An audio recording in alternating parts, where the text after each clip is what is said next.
Welcome back to the channel. Kevin here bringing you another video, and we have a lot to talk about today. Normally I go on like a one topic video and maybe a little bit of mini news at the end, but we have three decent topics I want to cover, so I want to try to get through them quickly so we don't drag this video out. We have a new Ford GT Liquid Carbon Edition, which is absolutely insane. So we're going to cover that one. There's also new spy shots of the two-door Ford Bronco. And finally, there's something new with the Nissan Frontier. About time. What do I want to cover first? Let's go with the Liquid Carbon Ford GT, because this thing is just badass. If you haven't seen this thing, it is amazing. The entire car is carbon fiber. Everything, the wheels, the body, the mirrors, everything is carbon fiber. Normally the Ford GT comes in at 3,050 pounds. I can only imagine how much weight savings there is when the entire car is carbon fiber.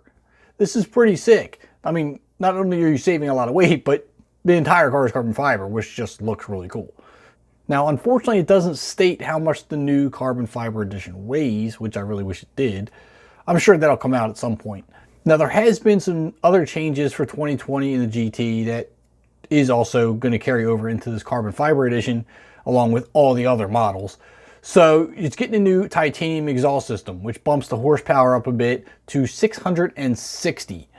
Now, it's not a huge bump. It's about, what, 13 horsepower or so, but still, horsepower is horsepower. I'm never going to complain about more. Now, they also got 50% more airflow to the engine by redesigning a little bit of aero, which is going through the rear air ducts to the engine bay. And a couple other changes for this year is going to be a new engine calibration for a broader torque curve. They upgraded the pistons, they upgraded the ignition coils, and they've actually changed up the suspension dampening. They increased the suspension dampening in track mode and added bigger intercoolers. Needless to say, with all that extra airflow, you're going to keep temperatures down, turbo is cooler, the larger intercoolers and stuff is definitely going to keep heat soak out of the equation.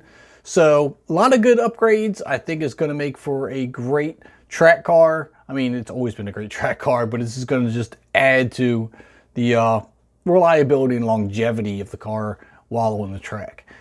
Now, the only downside to this Liquid Carbon Edition is the price tag. This thing is expensive. Normally the GT runs in at around $500,000, maybe a little bit more, which in its own right is pretty pricey. But for the Liquid Carbon Edition, you're looking at $750,000. That's insane. That is insane. I mean, even at a base model at a little over $500,000, that's expensive when you can get a McLaren 720S a lot cheaper, or even a Lamborghini Aventador, I think, isn't that much. But, I mean,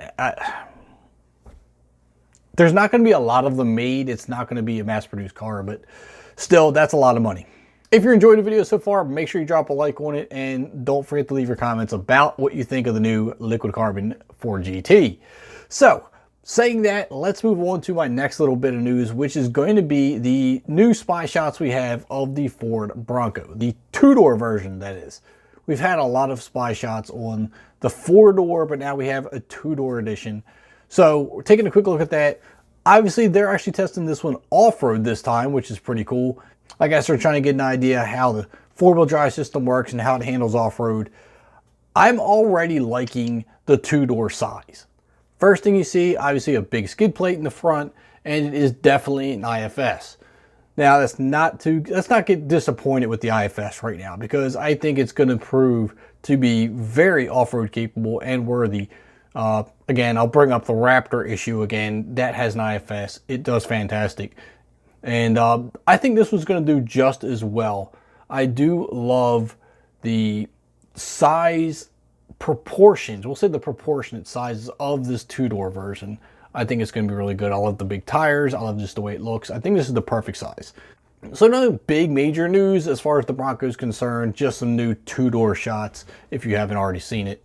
But I feel like we're going to get a really good look at the Bronco very soon without any camo, because I believe it's going to hit the New York Auto Show real soon. So hopefully we can get a good look at that.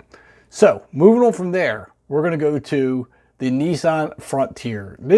Oh man, this truck has been the same since 2005. This thing is 16 years old, hasn't changed at all. This is probably the most boring vehicle on the market today. But we're finally going to get a new Frontier, whole new design and everything next year. But before we get the redesigned truck, we're going to get the drivetrain first. So for 2020, you're still getting the old body style, which just sucks, but you're getting a new engine and transmission. So Nissan's totally doing away with the 2.5 4-cylinder and the 4-liter V6. In its place, you're going to be getting a 3.8-liter V6, putting out 310 horsepower and 281 pound-feet of torque. Now that's enough power to compete with the Colorado and the Ranger. Doesn't quite put out the torque that the Ranger does, but then again, now there's a Colorado. Naturally aspirated V6 that they're also saying is going to get 2 miles per gallon better due to this now going to get the 9-speed automatic transmission that they're currently using in the Nissan Titan. So, although we're getting the brand new drivetrain, which sounds fantastic, you're still going to get the old truck. That part sucks. But we're going to get an all-new truck next year. So if you're looking to get a Nissan Frontier, I would hold off at least one more year till the new body comes out.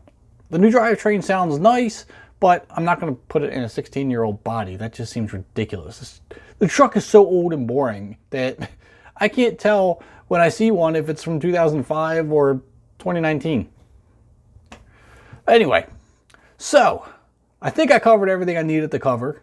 Let me know what you think of both the Bronco and the Frontier, or the carbon fiber edition Ford GT, because that thing's just a monster. And as always, make sure you drop a like on the video, hit that subscribe button if you haven't already, and I'll catch you next time.